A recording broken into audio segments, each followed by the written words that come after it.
I'm Victor Polino. And I'm Christopher Nottingham. And you're listening to Civil Dissonance, a show where we explore, engage, and dissect the topics that divide us as a society. Today we'll be discussing... Denialism. No, we won't. Yeah, we will. No, we won't. Hey, Chris. Yes, Victor? Is there anything that you absolutely believe that if you were confronted with evidence, you still would believe? That people cannot be convinced of other opinions and thoughts. That's pretty bold. Well, I have one. Uh-huh. Do you know what it is? Oh, yeah. You refuse to believe that flat earthers exist. They do not exist. They do, Victor. They do not. Well, I can't prove it to you that they do, but there are organizations out there. They even have meetups. On the internet. No, okay. No, they have physical meetups. No. They are internet trolls. All flat earthers are internet trolls trying to make people angry about something. That's it. Okay. Well, I can't prove to you they exist because I'm not a flat earther. Even if you were, you wouldn't exist. Just be a figment of your imagination. That's right. Okay. Well, listeners, if you think you can convince Victor that flat earthers exist, hit us up on our social media accounts. Links will be in our show notes and on our website. We've got Facebook, Twitter, and Instagram. Let's get a discussion going.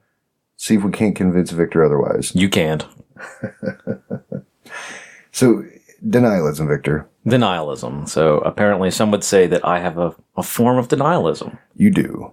I don't see it that way, but I guess that's part of it, right? Part of denialism. Yeah. So there are a few types of denialism. From what I've read, there's the true denialism where it goes against your ideological beliefs, just everything you hold true in your heart.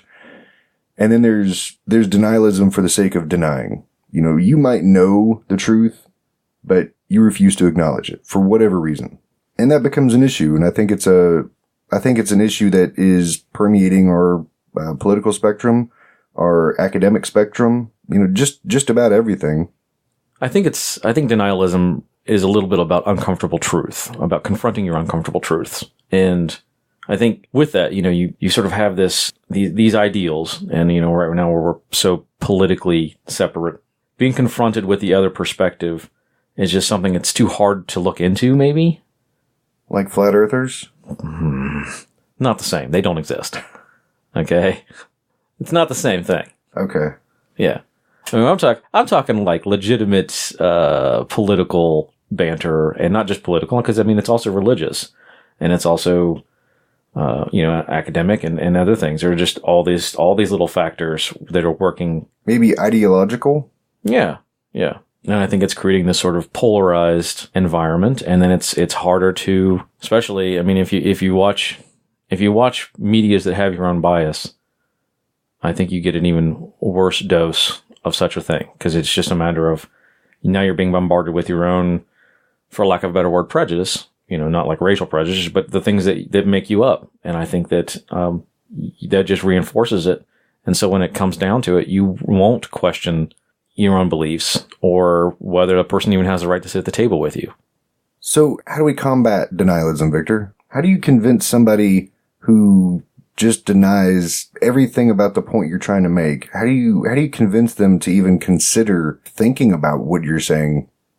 By shouting at them. I don't think that's how it works. You don't think that works? You see that on the news a lot, but I don't think it's making an impact. Well, to be honest, I have no idea. I have no idea when someone is completely and totally convinced how to change their mind on something. How do we confront them with it? And, even our own beliefs. Because, I think part of it is about learning to challenge our own selves and what our own beliefs are. Yeah, we should always question everything. That is how a lot of our greatest discoveries have come about. Look at the Wright brothers with flight. People didn't want to believe that we could fly, and they questioned that belief and proved them wrong. People didn't want to believe we could get to the moon, and questioned that belief, and we got to the moon. Yeah. I don't remember the article about the flat earther building the rocket. Oh, yeah. So while you know, I tease and joke, if the guy actually exists, and again, it's not just some internet trolls and whatever else, but if it actually exists, he's at least trying to prove a theory that will inevitably prove him wrong. But not the point. At least he's learning, yeah. And he's willing to take that chance. You know, if that person built that rocket and went up into space and then actually saw the curvature of the Earth, then it would change their mind, I think. Yeah. So, and that's a good thing. I mean, that's kind of what I'm hoping for anyway. So, at that time, Victor. To find a guest? Yeah. Someone who can enlighten us? Yeah, I think maybe having more knowledge about denialism will help us with our own portions of denialism. We could all have some bit of denialism and not even know it, because that's kind of the point of denialism, right? Yeah. I mean, I think we have to be willing to question ourselves. Well, that being said, Victor, maybe you should question your own denialism on flat earthers. That's really uncomfortable. I think we need an expert. Yeah. Let's get some more knowledge. Let's get educated. And then we'll see what we think. Okay.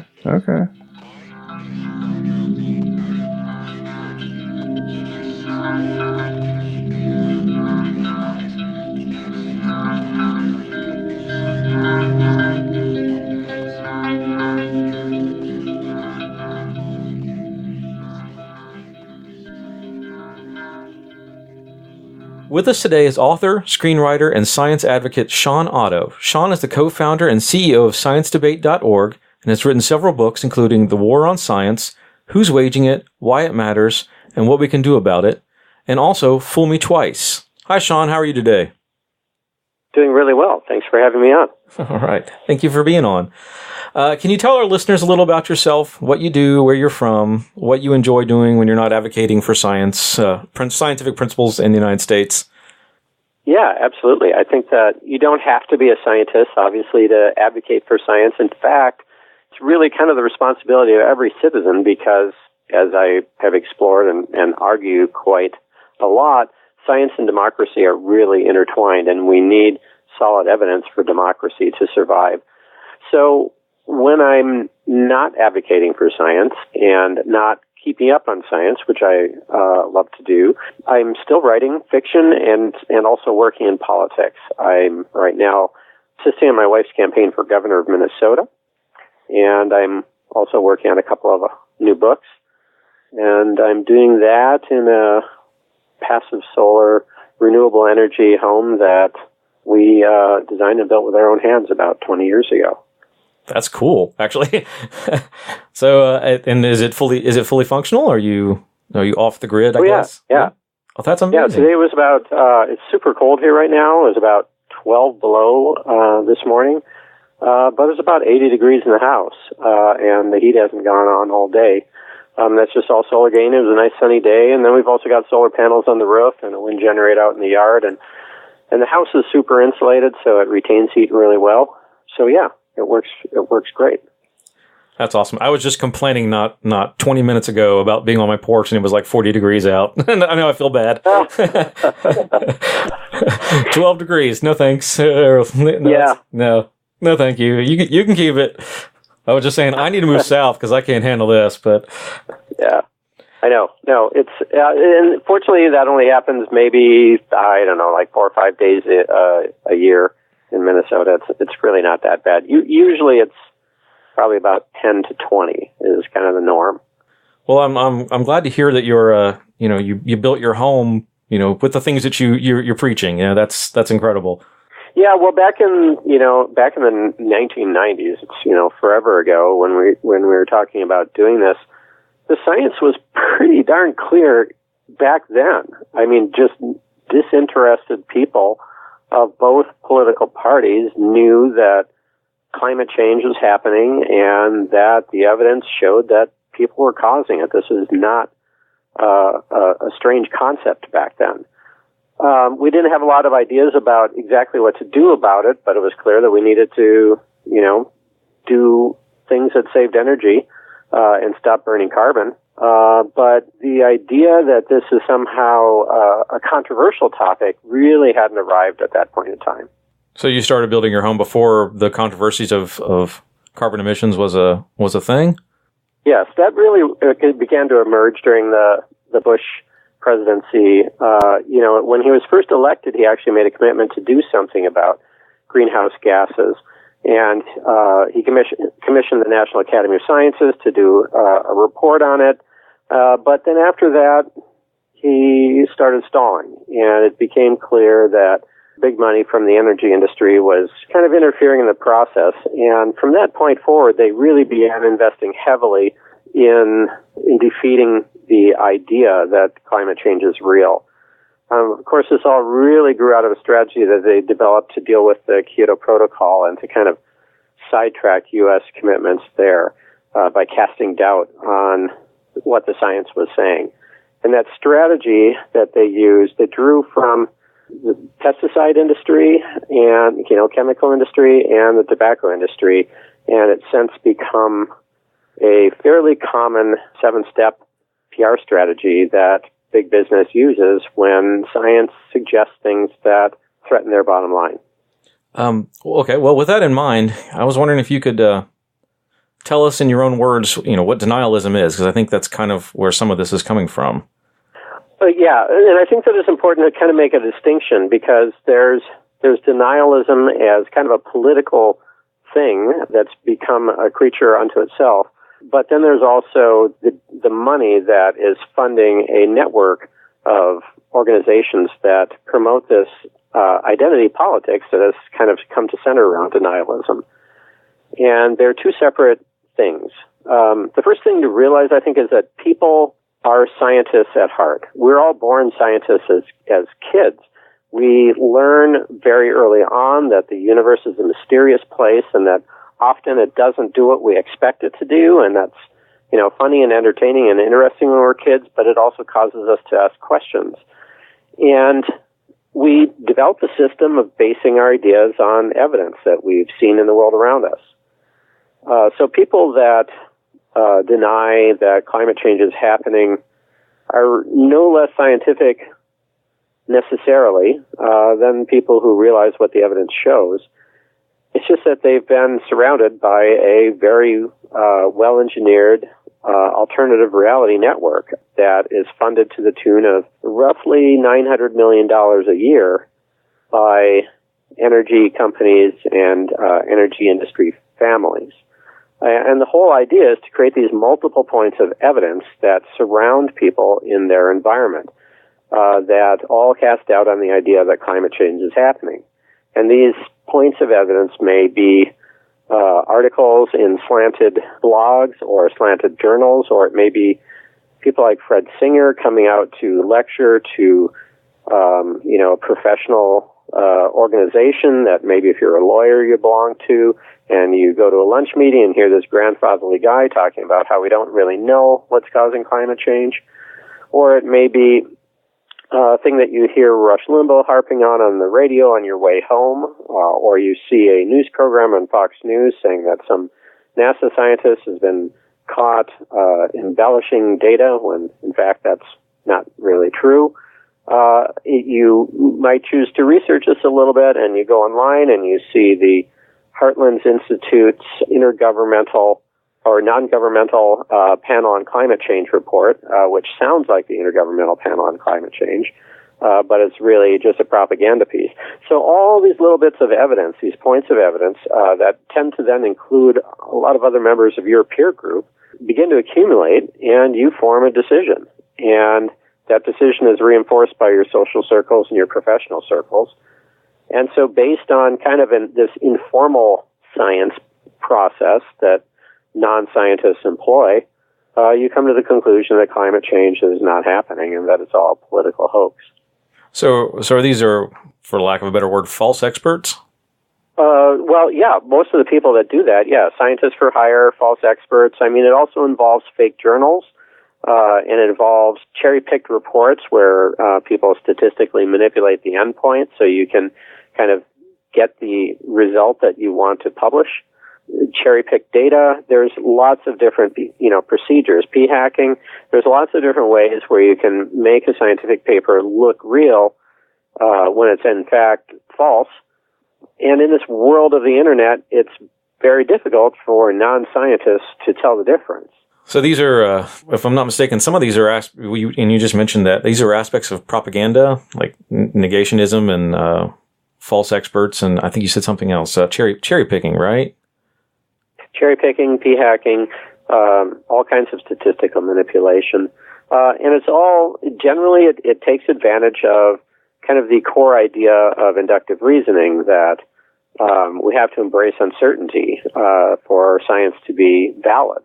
Science is really only considered reasonable if it opens itself up to anyone being able to disprove it. So it admits the possibility of uncertainty. And I'll give you an example. So let's say that you look around and everywhere you've researched, every swan that you see is white.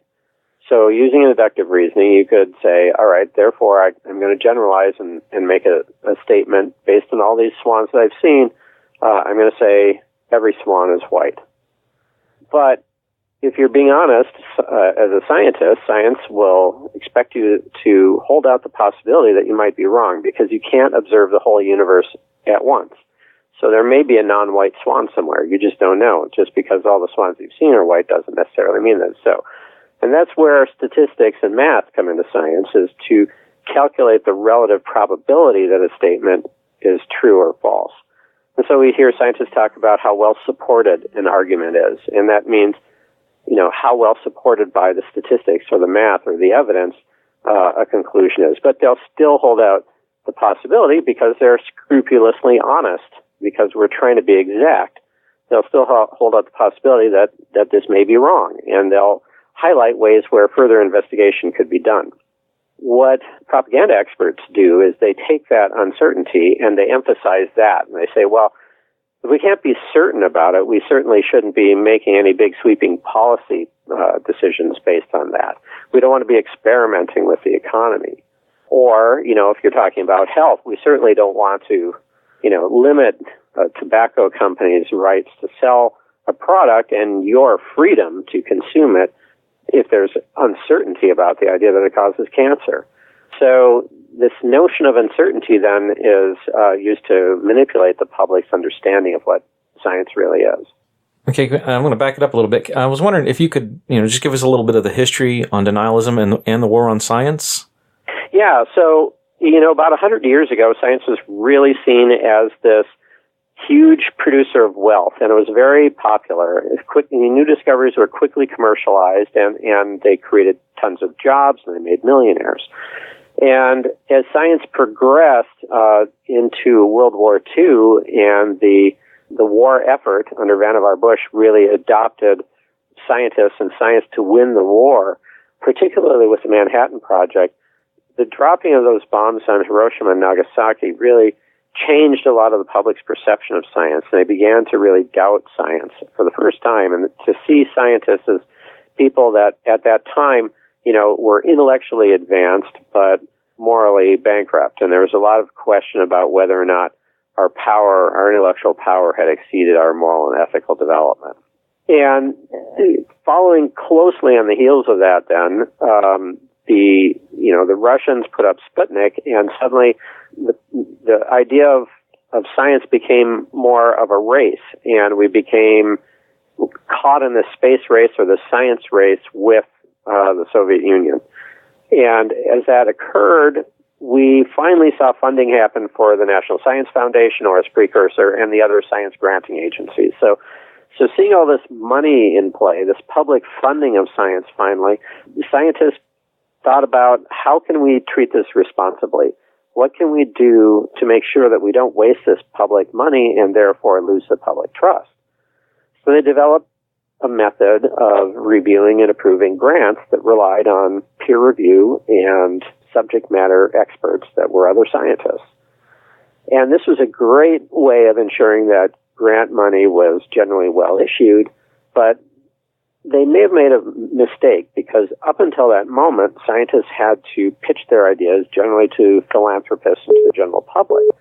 And so science was a much more public endeavor. People like Edwin Hubble, the astronomer, he lectured to standing room only crowds of 5,000 people. That all changed, and science really went silent after public funding came in, and scientists really needed to only rely on each other to get grant approval. So into this communication void, public doubt began to creep in, and it left a big opportunity open for industry to begin to manipulate that public doubt when they wanted to. Then we saw in the early 1960s, about 15 years after World War II and about 5 years after public funding of science was developed, we saw the broad development of control over the human reproductive process through birth control, a lot of different birth control methods emerging around then. And we saw also similarly a broader understanding develop with the publication of Silent Spring of the problems that the pesticide industry were inadvertently causing in the environment. So this idea that science could be harming us was somewhat of a new notion, and it combined with the idea that this human control the reproductive cycle to cause people who were kind of offended by that to align themselves with old industry. So you see old religion and old industry kind of coming together and forming this coalition to push back. And on the other side, you see scientists and environmentalists coming together. And that pivot point really came to determine a lot of American politics since then, which kind of centered around that, because you see the kind of the two-party system now at its starkest, where it is really kind of old religion and big industry aligned on one side and scientists and environmentalists on the other. And this is really not healthy for science at all to be positioned in a partisan way. Well, with that in mind, do you think people tend to think of religion and science as opposed to each other? Well, no. So yes, to a certain extent they do, but not necessarily. They think of biblically literalist religions and science as opposed to one another. But that is not something that scientists generally push. That's an idea that religious leaders of conservative fundamentalist religions push. Can you give us some examples of how the left and the right are actually involved in denialism? Sure, yeah. So on the right, often this is about either anti-reproductive control or anti-regulation. So the denialism there will tend to be around the idea of removing regulations that are actually causing or that are helping to protect us from real measurable dangers. So denying that climate change is occurring, denying that smoking causes cancer, denying that pesticides cause environmental damage, denying that there's any risk to copper-nickel mining in water-rich areas, denying that sugar is a problem with obesity and developing, fake science around that. Generally, it's these big commodity industries where science has kind of moved on and shed new light and suggest ways that we should be changing our practices. On the left, it's more about unsupported notions about hidden dangers to our health and the environment. So taking this fear that the left really embraced after Silent Spring, that there are these dangerous things that big industry is doing, and continuing that idea forward without really having any evidence in certain areas. So there, it's the idea that vaccines cause autism, or that cell phones cause brain cancer, or that electromagnetic waves are dangerous, or that fluoride in water is bad for your health and is there to control your thinking as part of a mass government plot. So all these ideas about dangers to our health or dangers to the environment where actually the science does not support them. Another one that's very interesting that is kind of on the nexus of this is the debate about genetically modified food. Now, what makes this interesting is that, first of all, scientists have a greater consensus that genetically modified food is safe to eat than there are scientists that say that humans are causing climate change. And yet, oftentimes people on the left really want to deny the consensus around genetically modified food, even as they herald the consensus around climate change. And what makes this fascinating is that it's not necessarily a science argument, but it's a moral and ethical argument kind of masquerading as a science argument. Because the questions about whether or not a corporation should own or control a line of seeds or a genome, or whether or not we should be broadly using a crop that is modified genetically in a way to, work with Roundup, which inadvertently, causes the evolution of superweeds. Those are really interesting questions that involve both science and the law, along with an ethical and moral discussion. But they're not inherently science questions on their own. The question of whether or not that kind of food is safe to eat has been pretty well settled. It's safe. Some of your writings and things, you talk about a 3-part war on science. Can you describe to our listeners what that is? Mm-hmm. Yeah, well, so some of it is kind of related to what I've been talking about. There's the ideological war on science, which is really pushed by old-time religion, fundamentalist, biblical literist religion, who object to the ideas of science controlling human reproduction, or they object to the notion that humans have evolved from lower species of animals, and a lot of this centers then around birth control and around creationism. And they've developed some pretty potent strategies of communication that make it very emotionally difficult for people who are brought up in those religions to, for instance, study biology, because biology is really inherently chemistry in the context of evolution. So it's really interesting to see the emotional changes that people have to do if they really confront the idea of biology in college. So there's the ideological war on science, then there's the industrial war on science, which we've talked a lot about, where big industry is funding denial campaigns that emphasize the uncertainties of science in order to cast doubt and freeze public policy or pull back policy that has already passed that they disagree with.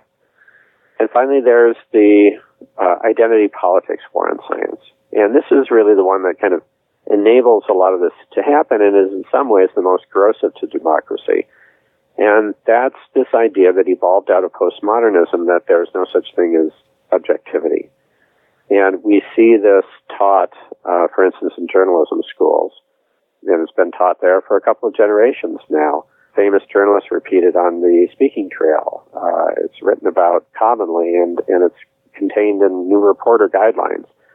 This admonishment to remember that there's no such thing as objectivity.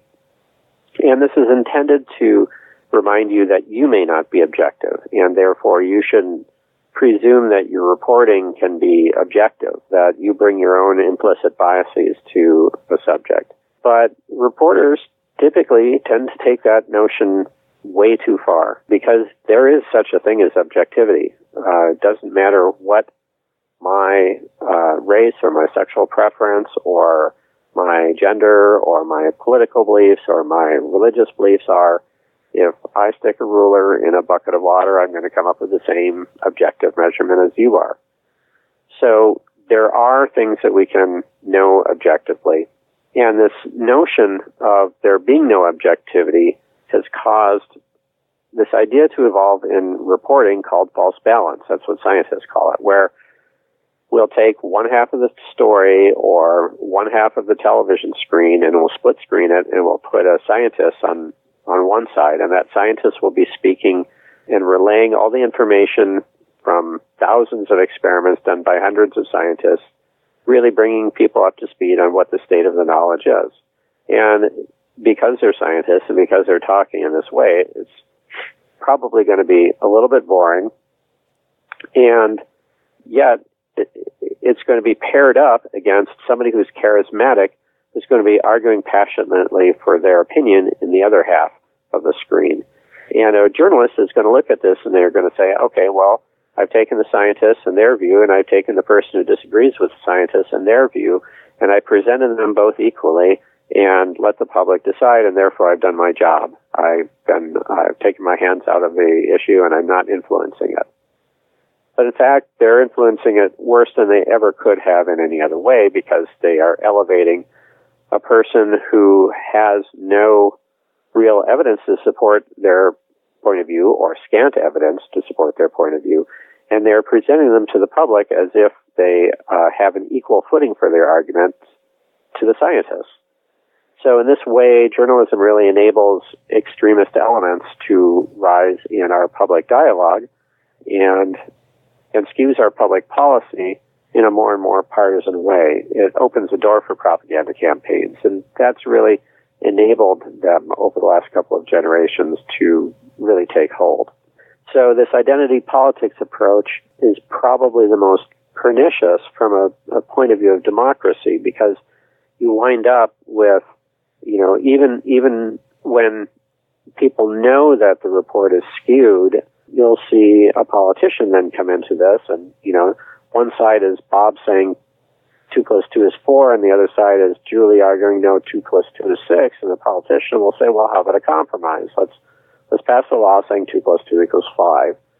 And we've in fact seen that sort of thing, for instance, in North Carolina, where to deal with the political issue of climate change, they passed a law saying local governments can't measure sea level rise. They essentially banned sea level rise. The local governments, when making zoning decisions or roadbed height decisions, had to use the pre-approved numbers that the state used, or that the state issued, instead of what the actual science said. So how do we go forward from here? The first thing, I think, and the most important thing for journalists to do is to realize that the purpose of journalism is not to present both sides. It's to hold the powerful accountable to the evidence to the best extent that you can. And when we do that, sure, we may not be presenting true objectivity, but we're getting the best approximation that we can. That's interesting. I have two more questions for you. One, I watched an interview with you from a few years back, and in it you said that there were only something, I can't remember what the exact number was, it was like 8 or 9 members of Congress that had scientific backgrounds.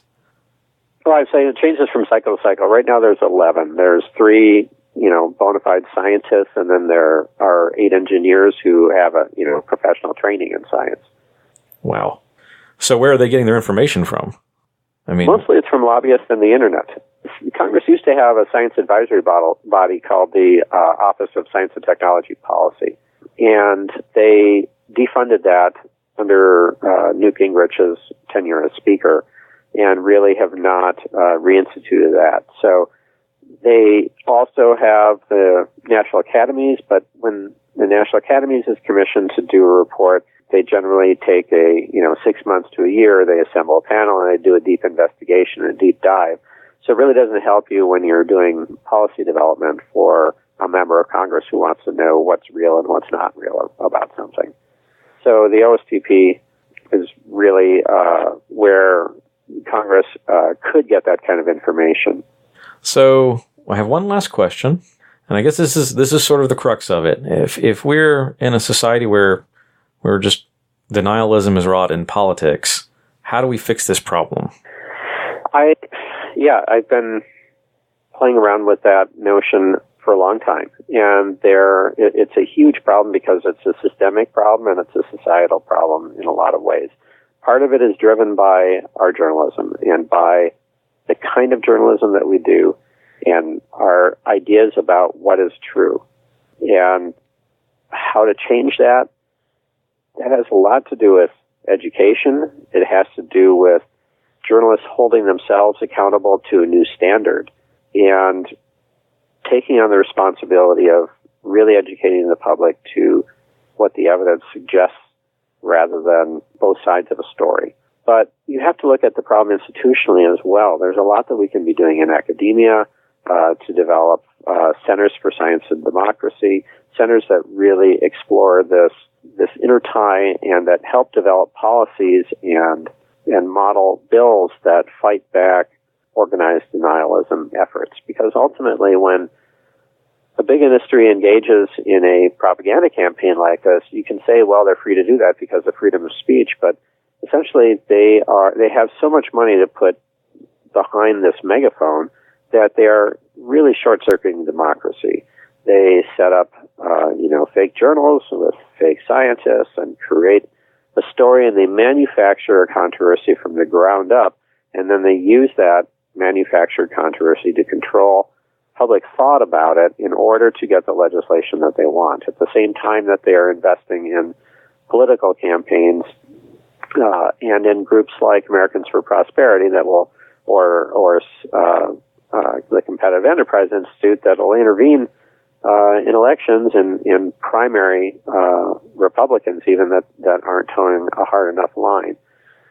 So that leads us into the next area, really challenging, limiting, or reversing Citizens United, which has really opened the floodgates to big money influence in politics and has led in some ways to kind of essentially the regulatory capture of the executive branch right now, as President Trump has appointed agency heads that have been known to be ideologically opposed to the agencies that he's appointing them to, and who represent the preferences and wishes of industry instead of science and evidence.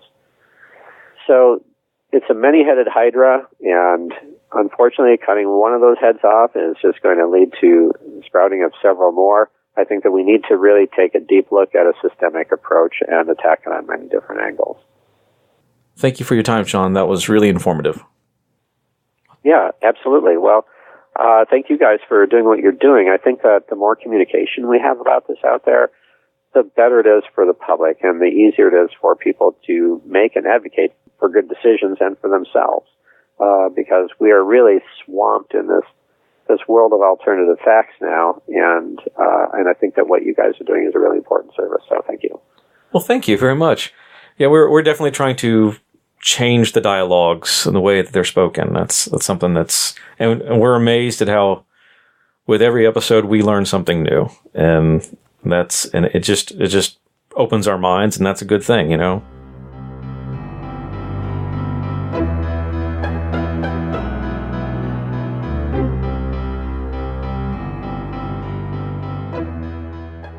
Hey listeners, if you like what you hear, you can help us out by funding our efforts and keeping the show ad-free. You can do that by visiting our Patreon page at patreon.com/civildissonance, or follow the links in our show notes and on our website. You can also show support to our guests by purchasing their books and other works. You can find a list with links on our website under Guest Works.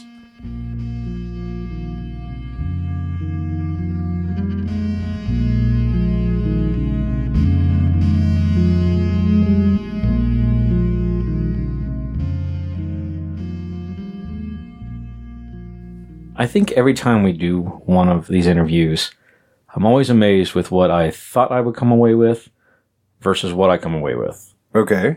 It's amazing to me that when I approached this initially, I kind of thought that we would maybe focus more on the psychology of why it happens. But what amazes me is how we are being bombarded once again by information from all sides to, I don't want to say mislead us. No, there's some misleading there. Yeah.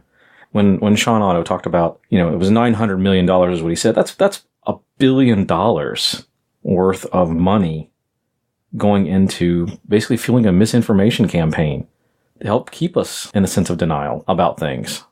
They're playing on our uncertainties. So we're not all professional scientists. And unless we decide to do the research on our own, unless we really look into the data, they can tell us what they want. And unless we verify the information, we're just going to have that uncertainty. Yeah. There was a part in the interview where he talks about how, scientists try to build in a bit of an uncertainty, a small level of uncertainty, and that's just a precautionary thing. But propaganda experts, the activists in lobbying, try to manipulate that information. And I found that fascinating, that they distort information and this sort of, what is a small part and turn it into the big part, and then we get blinded by that. So Yeah, part of the scientific process is constantly questioning the results, making sure that what you came up with as an answer is the answer. You know, throughout the history of science, we've proven different things that we've thought was right, wrong, and things that we've thought were wrong, right, several times. And I think sometimes that information is used to maybe cause doubt in the public eye. Yeah, there are a lot of examples of debunked scientific theories that are still being used to justify arguments today. So that being said, you know, a lot of people that you talk to who hold these, what they feel are absolute truths so close to their heart, they're using these debunked scientific theories to justify their denialism of what science is currently telling us is the truth or fact. I don't think it's just the use of old scientific data. I think it's also people using, I mean, you're so bound to your religion and, you know, things like that, that creates this idea. And then I think if you just get the right spin on some of that information, it can be used against you. I mean, you think about abortion and all the trouble that, you know, all the dialogue that's just not happening because of that. I mean, you instantly think, well, it's harming a child. So how do you have a conversation about something like that? At least that's the mindset from someone who has the religion tied to this decision. Yeah, and not just religion, just any ideological mindset, really. Yeah. I mean, it's not just religion; it's whatever philosophy you hold on to. And it's interesting. I remember him when he was talking about events happening, like Silent Spring and things like that sort of create this negative connotation, this mindset about science, which allows for that kind of doubt. And it was interesting because when we were speaking, one of the things that actually I thought about was the Challenger explosion. And I remember that. Yeah. And, you know, up at that point, science was such a, you know, it was, we were making all these advancements. Of course, it was all Cold War dialogue and whatever. It was all just a battle about the Cold War. But part of that was, you know, we took someone who was a teacher and we invited into all our homes. We were all watching it on TV. I remember watching, you know, interviews with her and showing her training. And really just, it was to get people jazzed into it. And it felt really safe. And then, you know, we're all sitting in our classrooms. And I think I was like in the 5th or 4th grade. And they wheeled TVs into the room. And, you know, we were all watching it and it exploded. And it was just like, it was a cultural shock. You know, these people that were invited in your home were taken out. And that was all about scientific advancement. So I can see where people associate, you know, all it takes is just a small bit of association of negative context onto something that shouldn't be held down because of that. But I remember after that, you didn't see that kind of push with the space program into our lives like that. Yeah, a lot of people or a lot of groups that are against scientific advancement and against scientific research and against all things science really use those negative events in their propaganda to turn people off from science, to scare them and to keep them in a constant state of uncertainty about science and, you know, what it could do. Well, I also think that, you know, it's not just about science. It's about a war for reason. It's a knowledge for knowledge. Yeah. I mean, education. It's how do you continue to make rational decisions in life if we just focus on the emotional point, or if we're just drawn to those emotional points and we can't look further. He mentioned that deductive reasoning. Yeah. And if you don't use deductive reasoning, I mean, you're going to be blindsided by all those denialism attempts that come at you. Another thing that really stuck out during this interview was he mentioned conspiracies. And you've accused me, Victor, of being a conspiracy theorist. And that is something that a label people will use to try to discredit you. You know, when you start talking about something that somebody doesn't want to believe, or it's outside of the realm of belief, they will look at you and say, that sounds like a conspiracy theory to me. Yeah. And we're not talking about tinfoil hat conspiracies either. I mean, no, not tinfoil hat conspiracies, but you'll see it on the news sometimes. You know, you'll have somebody on there trying to explain something, be it scientific or political or something like that. And they'll have somebody on there that says, oh no, you're just spreading conspiracy theories. Yeah. Well, it was interesting because when he was talking about having two people set side by side, the scientific person who was just talking about scientific theory, and then a charismatic person. Expressing their opinion. Yes. And, because of the non-objective approach of the media, who are you going to listen to? Yeah. It's sad that is the way it is. And we see that a lot with different things. You have professionals and experts talk about certain issues, but until a celebrity gets up and starts talking about it, we don't pay attention. Yeah, it's like nobody cares until George Clooney gets up there and says his piece, That actually leads into something else that popped into my head, which was editorials and how, it's just basically someone espousing an opinion, and it doesn't necessarily have to have a fully well thought out argument or, the data to back it up. It's just an opinion. And then you get the rest of the media to comment on that as if it's a story. Or people in general will take it as fact. And because it's playing into their prejudice, then again, you've got prejudice, their uncertainties. Yeah, the denialism again. Yep. And once again, what we've found is this isn't just a right or left issue. This is both sides. It's bipartisan. Yay! Wait, that's a bad thing, right? Well, I don't think it's a good or a bad thing, but it's a whole thing. It's not one side against the other. It's both sides. I think what it points out is that each and every one of us have things that we deny. We have that sense of denialism over. Yeah. Yeah. You with the flat earthers. Well, even more than that, you've got, he spoke about identity politics and how we have the false balances and with journalism and things like that, and how that causes problems. And of course, that's going to affect you.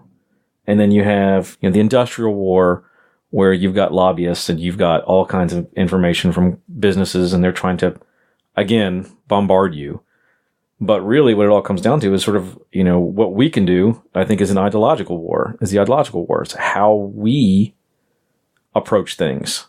And I think that's where the best solution so far is going to be. I was raised Catholic when I was in my younger years, and and I gave many of poor nuns gray hair.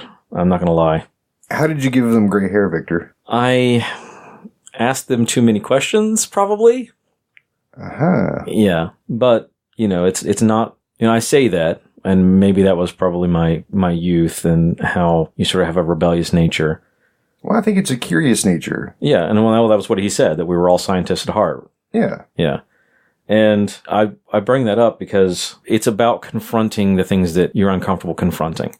I mean, growing up Catholic, you got your Catholic moms, you got your grandmas, you know what I mean? Like it's very, here's the way it is, and you usually don't question it. But I think it's important to question it. We have a friend, a mutual friend, I won't say what his name is, and he was Jewish, and he actually told me that he was encouraged to question his religion. And the reason why I say that is because, that is probably one of the most uncomfortable truths. We're all indoctrinated into our religions. We're indoctrinated from our families and whatever else. And I'm not saying you have to give it up, because I wouldn't say that at all. I'm actually quite a spiritual person. I just don't like to talk about it. But my point is that I did start to question what was there. And I don't think it made me weaker. I think it made me stronger. Yeah. Questioning those types of things, questioning your ideological beliefs will either help you understand the world around you better or reinforce what you already believe. And I feel like allowing yourself to do that will make a better world. And I think if you can start questioning some part, we have to question our government on a daily basis. I think that's what we're supposed to do, everything that they do. And, with that, if you don't start questioning these different places and these different things that are coming your way, or at least the information that you're already normally fed, we're never going to break this cycle of basically being closed off parties. So maybe the world is flat, Victor. I wouldn't go that far. I might actually sit down and have a casual conversation with a flat earther, if they exist. So listeners, if you have examples or comments or questions about denialism that you'd like to share with us, hit us up on social media or shoot us an email at info@civildissonance.com.